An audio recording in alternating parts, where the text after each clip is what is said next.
Okay, so we're going to join, and it's quite a simple join. We're going to start with the slip knot on your hook, and it's a back loop join. So we're going to take 2 of your squares that need joined, check out your layout plan to see which ones they are, and we're going to place them face to face, so both good sides are facing. So when you've got them face to face, we're going to make sure that we've got the back loops of each. Now, you've been working in the back loops the whole time, but it's slightly different because you're facing the back of your work. So although it's the back loop of the work, it's the front loop facing you. So I'll just put it in there to show you. So that's your full stitch.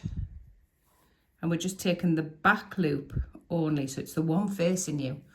Then when we go over to the next square, of course, it's the normal back loop, the one behind.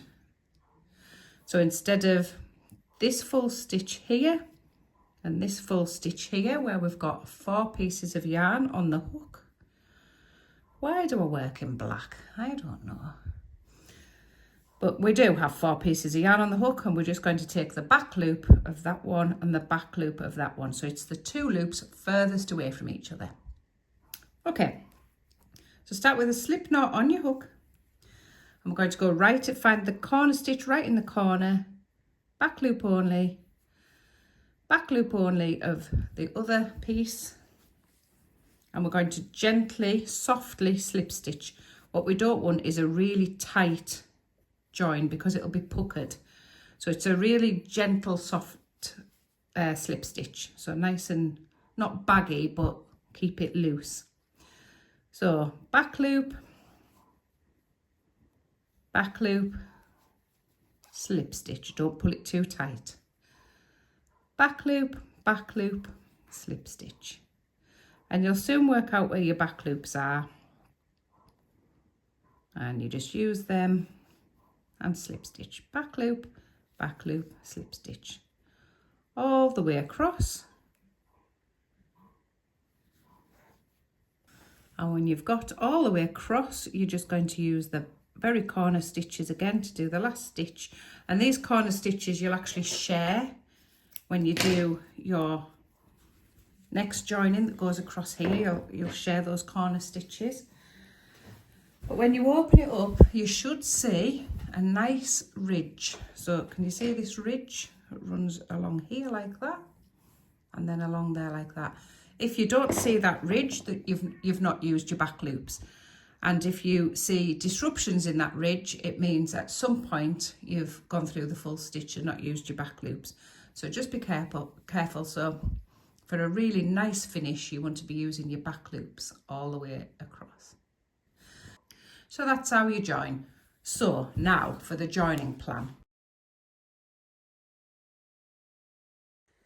So this is following on from the joining video. So I've shown you how to join, and because it's such a random design, there's no like right or wrong way of joining it in any particular order.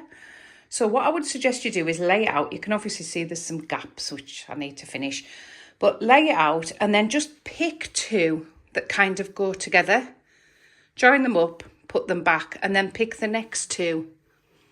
See how I've joined 4 together there. So now what I will probably do is join 1, 2, these 3, and then add it onto that in one go kind of thing. So just kind of think about where your next move is. It might be easier to start with one of the big ones. And then obviously you join this one to that one. Those 2 I would join together and then add to that one, and then just build it up like that. So that's the best way. To join one of the centre ones, because some of them at some point, for example, these 2 here will join halfway onto this one. So I would fold that in half, mark the halfway mark, just to make sure that you get it straight, and start from there and work. Obviously it'll be that way, but start from there, work out towards that side, again marking this one halfway to make sure you get the right position, and then it should all work out lovely. So have a go at your joining, give me a shout if you get stuck, and I'll see you shortly. Happy hooking!